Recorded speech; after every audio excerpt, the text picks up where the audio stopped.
Hello guys, welcome back to Unacademy. Daily current affairs हम कर रहे हैं।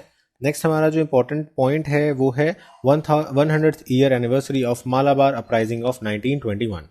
सो 1921 के अंदर एक मालाबार अपराइजिंग हुई थी, उसके बारे में हम पढ़ेंगे। न्यूज़ में आया था 100th एनिवर्सरी है, तो जिस भी चीज़ की 50th, 100th, 150th, 200th anniversary इस तरह का कुछ भी होता है वो हमारे लिए ऑटोमेटिकली इंपॉर्टेंट हो जाता है, प्री प्लस मेंस दोनों के पॉइंट ऑफ व्यू से। अभी मालाबार अपराइजिंग है, 1921 की बात है, तो हमारे ये हिस्ट्री से रिलेटेड हो गया, मॉडर्न हिस्ट्री से रिलेटेड हो गया, तो ये आपका GS1 में भी पूछा जा सकता है आपको। एंड अगर इसका कोई और इम्प्लीकेशन होगा तो वो प्रीलिम्स में भी पूछा जा सकता है, तो काफ़ी इंपॉर्टेंट टॉपिक हो जाता है, तो इसको आपको अच्छे से याद करना है। एंड जो भी रेलिवेंट चीज़ें होंगी वो मैं आपको अभी इस लेक्चर में डिस्कस कर दूंगा। वीडियो शुरू करने से पहले मैं आप लोगों से कहना चाहूँगा कि आप लाइक कीजिए इस वीडियो को, शेयर कीजिए अपने दोस्तों के साथ एंड सब्सक्राइब कीजिए हमारे चैनल को। साथ ही आप मुझसे टेलीग्राम पे जुड़ सकते हैं। मेरा टेलीग्राम ग्रुप है स्टडी टाइम YT और मेरा टेलीग्राम चैनल है अनिकेत सर, और ये अनअकैडमी का टेलीग्राम चैनल है। ये अनअकैडमी का समिट 2020 हो रहा है, इसके बारे में कुछ जानकारी है।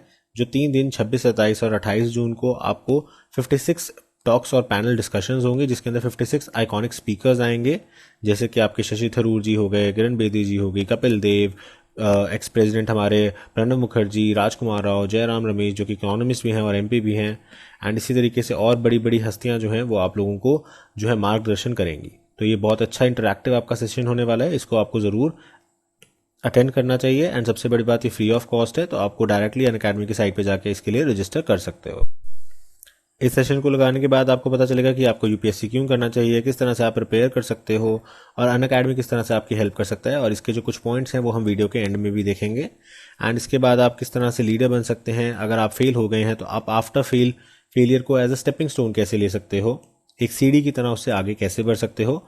एंड इसके अलावा भी 34 के करीब आपकी वर्कशॉप्स और डिस्कशंस होंगी, तो बहुत ही इंटरैक्टिव और बहुत ही अच्छा आपके लिए एक्सपीरियंस रहेगा। The year 2021 will mark the 100th anniversary of Malabar uprising of 1921। तो 100 साल पूरे होंगे 2021 में स्टार्टिंग में किसके, मालाबार अपराइजिंग के। इसको हम क्या बोलते हैं, मोपला अपराइजिंग। तो अगर मोपला अपराइजिंग लिखा हो तब भी आपको सेम यहाँ से लिखना है, Malabar and Moplah are same thing, use for this uprising. The freedom fighter Variyam Kunnath Kunja Ahmed Haji led the मोरफा uprising against British in Kerala Malabar region. तो अगेन इसके नाम दिया हुआ है हमें जो फ्रीडम फाइटर थे, तो आप इसको शॉर्ट में VK हाजी यूज कर सकते हो। तो प्रोनाउंसिएशन थोड़ी डिफरेंट है, डिफिकल्ट है मेरे लिए। ये लीडर थे इस राइजिंग के, कहाँ पे, ब्रिटिशर्स के खिलाफ, केरला के मालाबार रीजन में। Haji was born in affluent Muslim family sometimes in 1870s। तो एक मुस्लिम फैमिली में इनका जन्म हुआ था, काफ़ी अच्छी फैमिली थी। एंड 1870s के करीब इनका जन्म हुआ था, और इन्होंने टॉर्चर और इनजस्टिस की कहानियां सुनी थी जो कि अंग्रेज करते थे इस रीजन के अंदर। तो ये काफ़ी ज़्यादा उससे प्रभावित थे, काफ़ी ज़्यादा अंग्रेज़ों के खिलाफ थे। और इवन इनके फादर साहब जो थे M हाजी, उनको भी डिपोर्ट करके अंडमान की जेल्स में रखा गया था, क्योंकि उन्होंने ब्रिटिशर्स के खिलाफ एक मोर्चा संभाला था, एक रिबेलियन करने की कोशिश की थी। तो अगेन इनके खून में ही था फ्रीडम फाइटर बनना, अंग्रेजों के खिलाफ बगावत करना। So, Kunja Ahmed Haji was very much fascinated by traditional music-based art forms like Dafumut and poems like Malapuram Padapattu and Badar Patapattu. He used them as an instrument to rally the locals against Britishers. तो basically ये traditional जो folk music होता था, उससे जो poems बनाई जाती थी एंड ऑल, तो उसका यूज़ करते थे ये लोगों को जगाने के लिए, जागरूक करने के लिए, और अंग्रेज़ों के खिलाफ आप कह सकते हो एक रिवोल्ट करने के लिए। These poems were based on the exploitation of the peasants by feudal lords under the Britishers, so they were banned by the British. तो बेसिकली इन पोएम्स के अंदर दिखाया जाता था कि किस तरह से अंग्रेज जो हैं अपने फ्यूडल लॉर्ड्स, अपने ज़मींदारों के थ्रू एक्सप्लॉयट कर रहे हैं लोकल लोगों को, पीजेंट्स को, जिनकी लैंड भी नहीं है और वो खेती कर रहे हैं उस पर, और उनको लूट लिया जाता है, उनको एक्सप्लॉयट किया जाता है। तो ये एक तरह से आप कह सकते हो इन्फॉर्मेशन थी, जागरूकता फैलाई जा रही थी, अवेयरनेस कैंपेन था। एंड ब्रिटिशर्स को जैसे इस बात का पता चला, उन्होंने इनकी सभी पोएम्स वगैरह को बैन कर दिया। He simultaneously challenged the Britishers and ignited sentiments against them among the local population. तो अगेन ये ब्रिटिशर्स के अगेंस्ट थे और इन्होंने लोकल पॉपुलेशन के अंदर जागरूकता लाई और सेंटिमेंट्स जगाए कि हमें अपने देश को आज़ाद कराना है, अंग्रेज़ों से छुटकारा पाना है। He was respected for his scholarship and language in Urdu, Arabic and English. ये 3 लैंग्वेजेस इन्हें आती थी, अरबिक आती थी, उर्दू आती थी और इंग्लिश भी आती थी। लीडर्स ऑफ द खिलाफत मूवमेंट एंड NIC यानी कि Indian national Congress introduced him to the खिलाफत cause and he promised to join them against the atrocities of the British and the landlords. तो हमें पता है खिलाफत मूवमेंट एक बहुत ही ज़्यादा आप कह सकते हो कंट्रोवर्शियल मूवमेंट रही है हमारी हिस्ट्री के अंदर। तो खिलाफत मूवमेंट क्यों हुई थी? खिलाफत मूवमेंट हुई थी क्योंकि जो खलीफा था जो कि टर्की में था, क्योंकि उस टाइम क्या था, ऑटोमन एम्पायर, जो प्रेजेंट डे क्या है, टर्की। ऑटोमन एम्पायर हार गया, वर्ल्ड वॉर खत्म हो गया। अब ऑटोमन एम्पायर का जो रिलीजियस हेड है या मालिक है वो है खलीफा। अब खलीफा की पोस्ट को कौन कर रहा है अबॉलिश? ब्रिटिशर्स। अब इसके खिलाफ कि आप इस पोस्ट को अबॉलिश ना करो, क्योंकि सारे दुनिया के मुसलमान इसकी बात मानते हैं, ये सारी की सारी लड़ाई थी खिलाफत मूवमेंट की। लेकिन इस एंगल से कहा जाता है कि इसी से कम्युनलाइजेशन ऑफ पॉलिटिक्स हो गया। पहली बार हम इंडिया के लिए लड़ने की जगह हम एक कम्युनिटी, एक मुसलमान के लिए, एक धर्म के लिए लड़ने लगे। तो धर्म को हमने इंट्रोड्यूस कर दिया नेशनल स्ट्रगल में, जो कि बहुत गलत चीज हुई हमारे नेशनल मूवमेंट में, ऐसा भी कहा जाता है।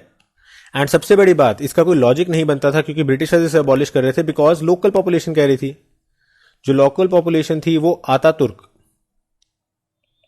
कमाल आतातुर्क, अब वो इनके लीडर हैं। वो कह रहे हैं कि हमें मॉडर्न डे टर्की बनाना है, हमें कोई इस्लामिक लॉ नहीं चाहिए, हमें कोई खलीफा की पोस्ट नहीं चाहिए, हमें डेमोक्रेसी चाहिए एंड ऑल। तो लोकल पॉपुलेशन की सुनेंगे ब्रिटिशर्स या आपकी सुनेंगे? तो कोई लॉजिक ही नहीं था इस मूवमेंट को लॉन्च करने का। रादर इससे एक बहुत ही गलत मैसेज गया कॉम्युनलाइजेशन का, धर्म का, एक नेशनल मूवमेंट के अंदर।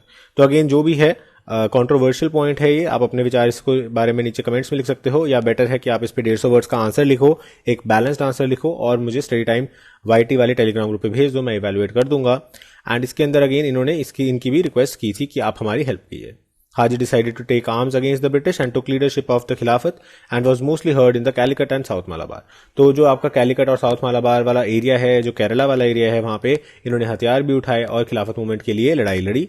He ensured that the movement had a secular character and he was aware of the strength of Hindu-Muslim unity। तो ये सेकुलरिज्म को मेंटेन करते थे, हिंदू मुस्लिम यूनिटी को ये एसेंशियल मानते थे, ताकि सभी धर्मों के लोगों को एडिक्वेट सिक्योरिटी मिल सके और सब हार्मनी से रह सके। Britishers cast him as religious fanatic to create division within the movement and there was a possibility of movement losing direction and perhaps even a communal riot. Britishers कहते थे कि एक रिलीजियस फैनाटिक है, पागल है और ये एक तरह से कम्युनल रॉयड करने की कोशिश कर रहा है। As the rebellion spread across the Ernad and Valuvanad taluks of the east erstwhile Malabar district, Britishers had their loyal escaped and leaving a vast territory under the control of local rebels। तो Britishers को भागना पड़ा और local area के जो लोग थे उन्हें वहां की टेरिटरीज मिल गई। The territory was declared as independent state in August 1921 and Haji was his undisputed ruler। तो हाजी जो थे वो उस एरिया के रूलर बन गए। For nearly 6 months, Haji ran parallel the Khilafat regime headquarter in Nilambur with his own separate passport, currency and taxation। तो इन्होंने लगभग 6 महीने तक अपना खुद का रिजीम चलाया, खुद का इन्होंने हेडक्वार्टर खोल लिया, पासपोर्ट चलाया, करेंसी चलाई and all. The extensive army with the participation of Hindu men was built with the aim of thwarting any attempt by the British to overthrow the खिलाफत रूल। तो खिलाफत रूल को कोई हरा ना पाए, इसीलिए इन्होंने बहुत बड़ी आर्मी बनाई और इसके अंदर मेजोरिटी कौन थे? हिंदूज थे। The tenants were granted the power over the land they cultivated along with tax incentives। तो जो टेनेंट्स होते थे, जो भी किराएदार है, उनको राइट दिया गया कि आप लैंड को जो है कल्टीवेट कर सकते हो और आपको टैक्स में भी छूट दी जाएगी। In January 1922, under the guise of a treaty, Britishers betrayed Haji through his close friend Unayan and arrested him। He was sentenced to death along with his compatriots। तो अल्टीमेटली ब्रिटिशर्स ने एक treaty के बहाने इनको पकड़ लिया, इनको jail में डाल दिया गया, इनको प्रोसिक्यूट किया गया और मार दिया गया, अरेस्ट कर दिया गया एंड एग्जीक्यूटेड। एंड इनके जितने भी साथी थे उन सबको भी एग्जीक्यूट करा दिया गया। The bodies were cremated fearing that the grave may become an inspiration for rebels and all recorded connected with Khilafat Raj was burnt in order to make the people forget about the Khilafat rule of 6 months।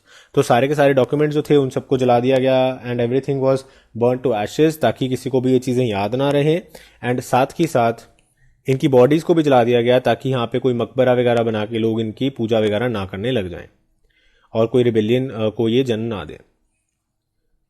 The Malabar rebellion was also known as Mufla rebellion and was armed revolt staged by Mariappa Muslims of Kerala in 1921।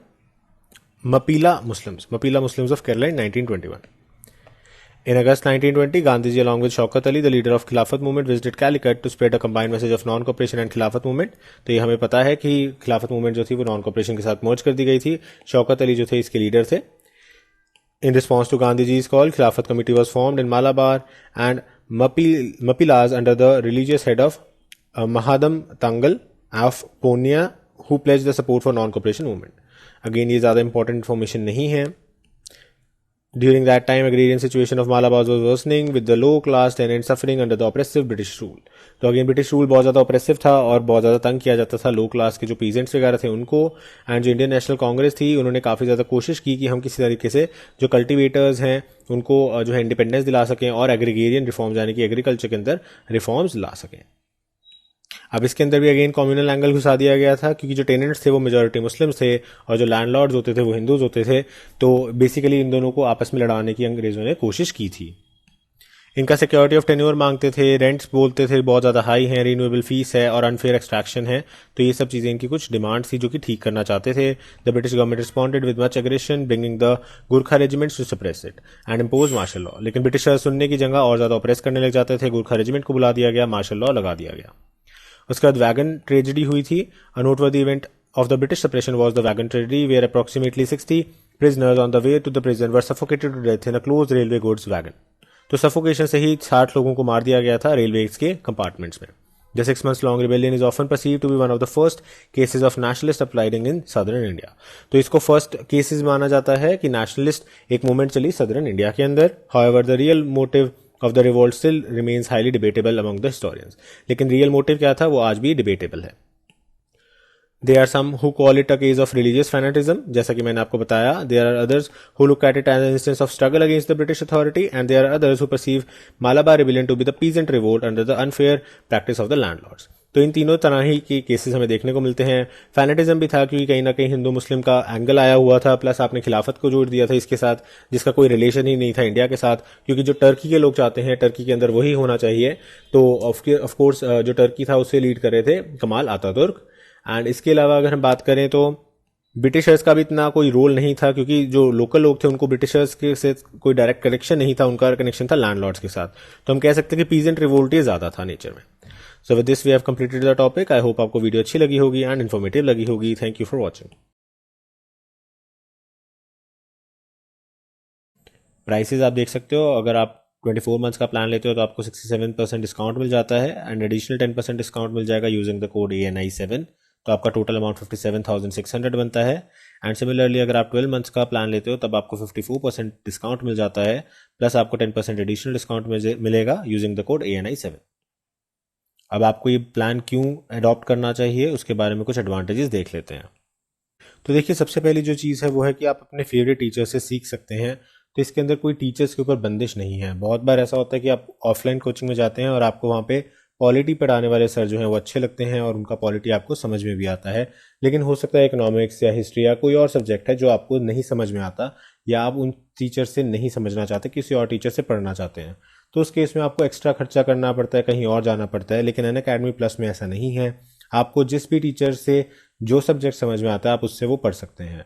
तो आपने a teacher से suppose कीजिए polity पढ़ा, आपको अच्छा लगा, लेकिन a teacher का ज्योग्राफी आपको अच्छा नहीं लगा, तो आप किसी और बी टीचर के पास जाकर भी उस सब्जेक्ट को पढ़ सकते हैं और उसमें कोई रिस्ट्रिक्शन नहीं है कि आप कितनी मर्जी बार टीचर्स को स्विच कर सकते हैं। अपने हिसाब से जो आपको बेस्ट कॉम्बिनेशन ऑफ टीचर्स लगता है आप उनके जो लेक्चर्स हैं वो देख सकते हैं और अपना सिलेबस घर बैठे बैठे आराम से पूरा कर सकते हैं। सेकंड, यहाँ पे आपको डेडिकेटेड डाउट क्लियरिंग सेशंस मिलते हैं। तो यानी कि आपके सारे डाउट्स जो हैं वो टू द पॉइंट बिल्कुल साथ के साथ ही निपटारा कर दिया जाता है। तो निप इन द बड हो जाता है ताकि कोई भी डाउट ऐसा ना हो जो लिंगर ऑन करता रहे और बाद में आपको प्रॉब्लम क्रिएट करे, रिवीजन के टाइम पे आपको प्रॉब्लम आए। तो आपके सारे डाउट्स को स्पेसिफिक सेशंस के अंदर कंप्लीटली कवर कर दिया जाता है। अगेन, जो बहुत बार आपकी ऑफलाइन क्लासेस हैं उसमें ऐसा नहीं हो पाता क्योंकि बच्चे बहुत ज़्यादा होते हैं, लेकिन यहाँ पे ऐसा कुछ नहीं है। यहाँ पे आपका क्लियरिंग डाउट सेशन चलता रहेगा, आपके डाउट्स जो हैं वो क्लियर होते रहेंगे।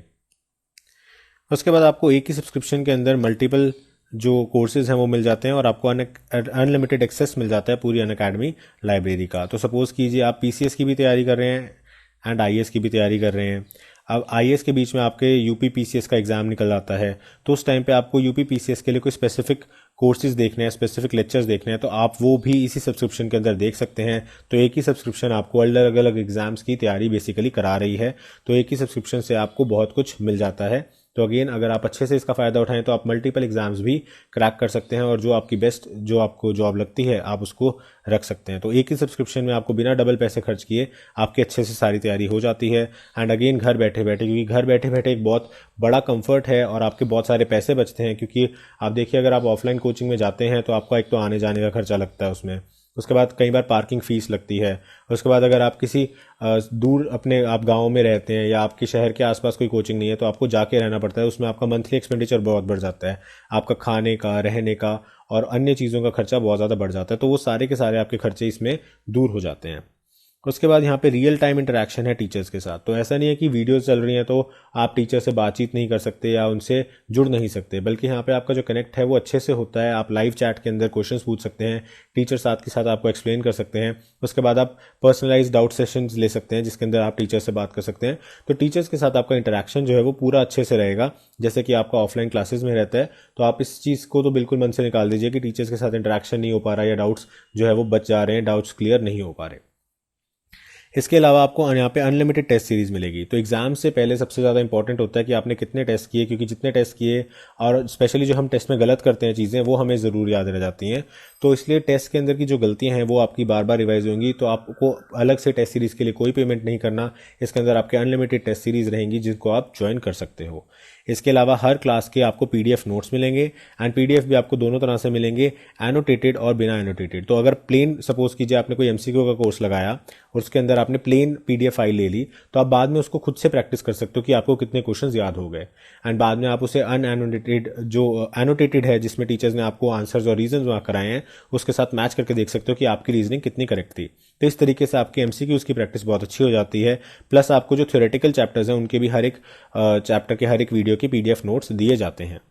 इसके अलावा आपका फुल सिलेबस कवरेज होता है। बहुत बार बच्चे ऐसे भी होते हैं जो कहते हैं कि हमारा जो सिलेबस है वो अधूरा रह गया, सर ने एनसीईआरटीज नहीं कराई या कुछ नहीं कराया, कुछ ना कुछ किसी ना किसी कोचिंग पे कुछ रह जाता है।